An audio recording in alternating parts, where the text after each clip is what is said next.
afternoon, morning, evening. Good day. Welcome to the second episode of number 2 of BC Spirits. Now, I did invite my good friend Solomon Siegel, who, if you've been listening to the Poacher podcast, is my best friend, to join us in this wonderful tasting. I didn't tell him what we were tasting. I probably should have. He might have made more of an effort. He wasn't feeling great, so he went home instead of that. So I think, Sol, if you're watching this, you're probably going to be doing the vodka episode now. I'm sorry, buddy. But today, we're talking about Amaros and bitters. BC has become, I would say, a bit of a mecca.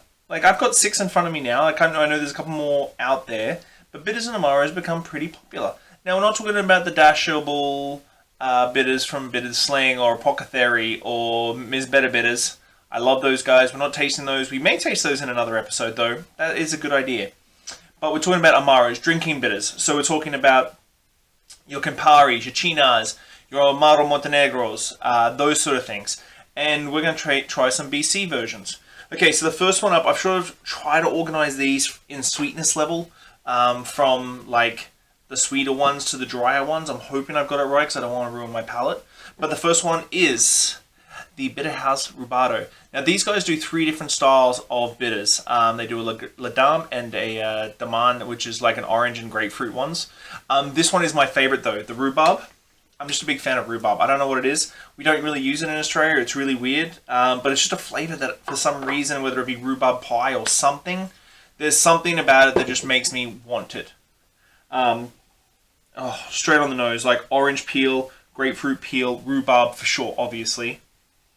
But when you talk about rhubarb, like, not sweet rhubarb, like stewed rhubarb, not green rhubarb, the stuff that's going to poison you, the leaves, but like that sort of freshly cut, defrosted out the freezer sort of rhubarb that you use for rhubarb syrup. A nice sweet rhubarb.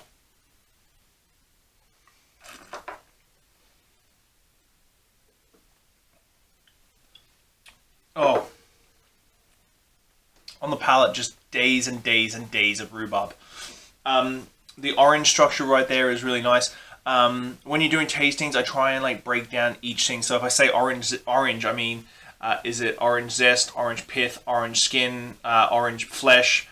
Is it biting into an orange through the flesh, which I do on a regular basis for a weird reason, and get the bitterness of the skin with the sweetness of the flesh? It's juicy, fruity, spritz it. That's what I would say. This is my recommendation for the Rubato, is spritz that sucker. Mix it with a little bit of Prosecco, and you're freaking good to go. You're golden. Next up is the Woods Amaro.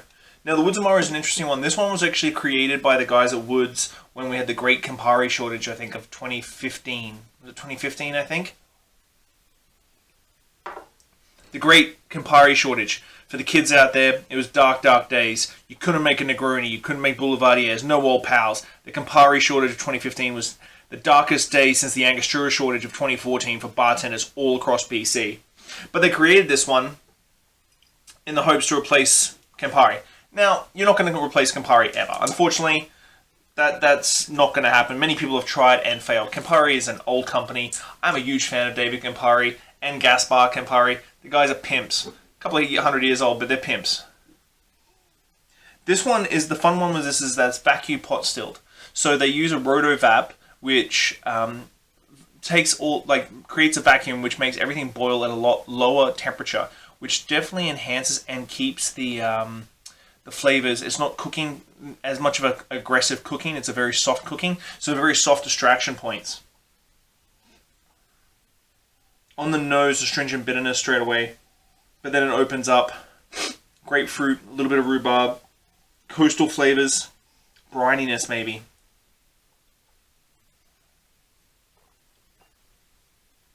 The bitter astringentness is right there, but it is balanced with sweetness. This is what I say with the same sweet, bitter Campari-esque sort of texture. Maybe a little bit lighter in texture than Campari, but it's that bitter-sweet balance that's really, really tasty. I love using this Mezcal, a Bianco Vermouth, and this Campari style. Freaking epic. I really enjoy that one in that. Next up, I have the Legends Naramaro. Now, I know that last episode I talked about Stump and I helped create it, blah, blah, blah, blah, blah, blah. Unfortunately, I helped create this one too. Now, this one was a purely selfish reason. I wanted a Mère Pecan. I love a Mère Pecan. When I go to France, I bring back bottles of a Mère Pecan. I truly, truly love a Mère Pecan. So I was like, well, you know what? Like, with all these Amaros and bitters and stuff coming out in BC, why the hell aren't we making a freaking a Mère Pecan variation here in BC? So I went to the guys at Legends of Naramaro. The guys there are just freaking insanely talented distillers. They already make a Manitou, which is like an orange sumac liqueur, which definitely has that sort of strong base that a Mère Pecan has. So we sort of built off that. And so a Mère Pecan's like deep bitterness and flavor below, but then very ripe orange in the front. And you really get the really ripe orange, that Manitou, that orange and sumac, straight up the front.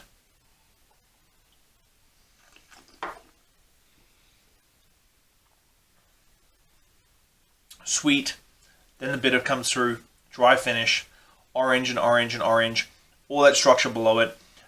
For me, Brooklyn all the way. Brooklyn is like the holy grail cocktail that a Mère Pecan is needed. And so this one just plays perfectly. So rye, dry vermouth, a little maraschino. If you get your hands on the Okanagan Spirits maraschino, do that. And then a little bit of this. So, ooh, we could do a full BC Brooklyn.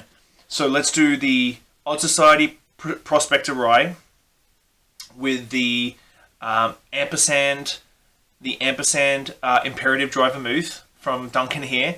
Then we do the Okanagan Spirits Maraschino. Then we do this full BC Brooklyn. Mind blown. That's what I would use this for. Next up is three that I've tried, and these ones are a little bit drier. And we start with one from the island here. So this one's a little bit hard to get. They don't usually release this too much. I had to shop around for this one. You can get it at the distillery, obviously. I got this at Spinnakers and James B. The Arbutus Distillery one. The Arbutus Distillery one's a little bit different, because what it is, what do they say here? West Coast herbs and then aged in a bourbon barrel for a year. Freaking bourbon barrel. These guys up here, Mike up at Arbutus, are super talented guys. Their cocktail menu at their lounge, I just looked at it the other day. Mind-blowingly good.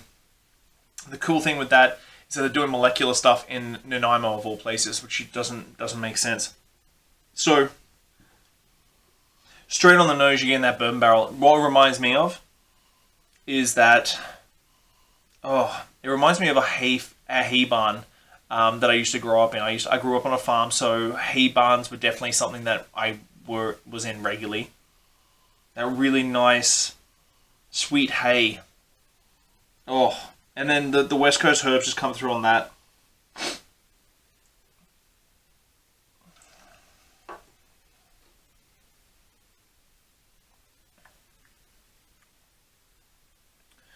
This is a different beast altogether compared to the first three we got. The first three we got definitely lent towards that sweet orange and rhubarb and grapefruit sort of tones. This one goes for that milk thistle and bourbon barrel and hay and that very herbal kick, softer herb garden, sage, and that sort of thing. That's what this is sort of going for, and it definitely comes through. The bitterness is understated. I'm guessing that's probably from the bourbon barrels, but the bitterness is there, but it's not kicking your face. It's not Fernet sort of kicking your face sort of style. I quite like this one. I drink this a lot. This and tonic, slice of orange. Done.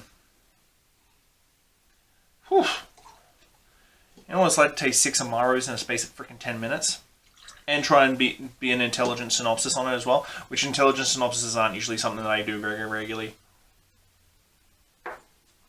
So, next up, the Mia Amata from Odd Society in Vancouver. I do some great things with this at Pagliacci's. If you've seen the BC Spirits website, I do a barrel-aged Negroni style. It doesn't taste like a Negroni once you get in there, but it's barrel-aged and it's awesome with all their spirits. This one, texturally, as soon as you put it in the glass, super thick and dense and like great legs and everything. On the nose, that sharp, bright, woody, walking into a Chinese herb shop. Yeah, walk into a Chinese herb shop. Mia Amata means beloved, and this has got like myrrh gum, cola nut, candied plums, cocoa, vanilla bean, elderflower magnolias. So it's a deep, layered, like layer upon layer, Sara Lee cheesecake, Sara Lee chocolate cake style Amaro from BC. Can you see the color that's left in the glass just from the thickness? It's freaking Christmas and fall in a glass.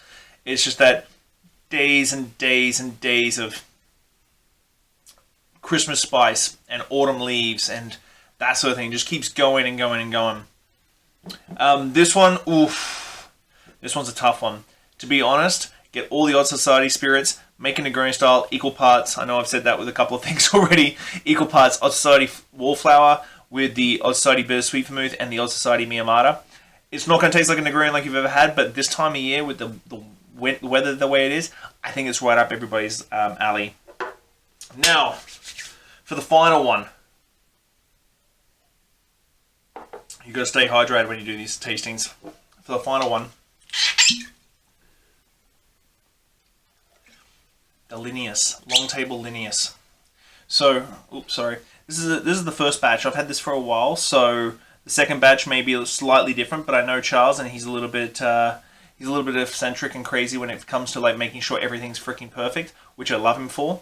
And Charles, I know you're going to watch this. I've looked up the website. I've checked everything. 29 herbs, aged for 3 months in sherry barrels, which is something a little bit different. We're going back to the same sort of thing as the Arbutus did with the bourbon barrel.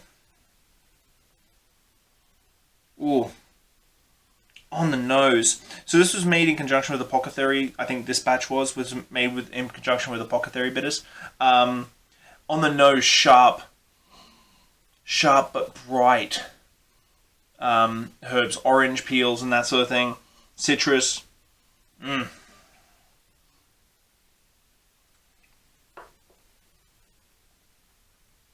I knew this was going to be the driest one. Super drying.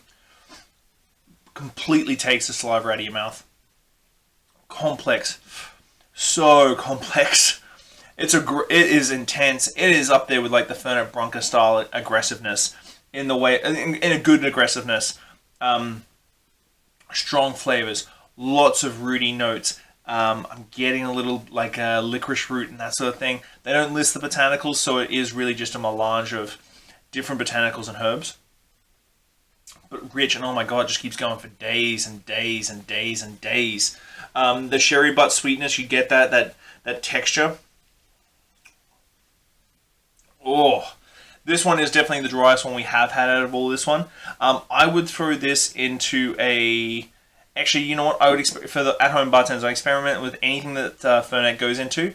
Give this one a go. Just as a different point. It's like saying that chuck in anything that Campari goes into with the woods. Anything that Aperol goes into, give this one a go. The Rubato from Bitterhouse. But the Long Table Amaro, the Lineus is spectacular. Dry. It's still in my mouth. I don't want to get it out, but I kind of have to because it's literally drying out my mouth so much I can't talk. So it just keeps going on for days and days and days. And all of these bitters and Amaros from BC, whether it's the Rubato, Bitterhouse Rubato, we tasted the Woods Amaro, we've tasted the Legends Naramaro. I promise the next episode we will not be tasting a spirit that I've helped create. 90% sure that we won't be tasting a spirit that I have helped create.